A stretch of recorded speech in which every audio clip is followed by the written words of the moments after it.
ఒకప్పుడు మనము అంధకార సంబంధమైన రాజ్యంలో ఉన్నాం, అంధకార సంబంధమైన అధికారం క్రింద ఉన్నాం.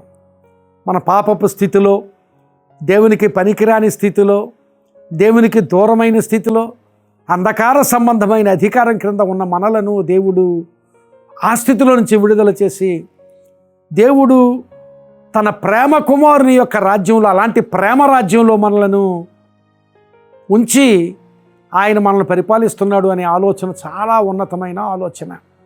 ప్రియులారా, ఈ దినాన్ని, ఈ స్వాతంత్ర్యం ప్రతి మానవునికి కావాలి. భారతదేశంలో స్వాతంత్ర్యం తప్పక సెలబ్రేట్ చేసుకోవాల్సిందే. మనం పొందుకున్న స్వాతంత్ర్యాన్ని బట్టి చాలా సంతోషిస్తూ ఉన్నాం. అయితే దానికి మించిన మరొక స్వాతంత్ర్యం గురించి బైబిల్ మాట్లాడుతోంది. అంధకార సంబంధమైన అధికారం నుంచి విడుదల, దేవుని ప్రేమ కుమారుని రాజ్య నివాసులుగా చేయబడుట, అలాంటి స్వాతంత్ర్యం గురించి దేవుడు మాట్లాడుతున్నాడు ఈ సమయంలో. నీవు ఇంకా ఒకవేళ అంధకార సంబంధమైన అధికారం క్రింద ఉంటే దేవుడు నిన్ను ఆహ్వానిస్తున్నాడు. తన ప్రేమ కుమారుని రాజ్య నివాసులుగా చేయాలని ఆయన ఆశపడి నిన్ను ఆహ్వానిస్తున్నాడు.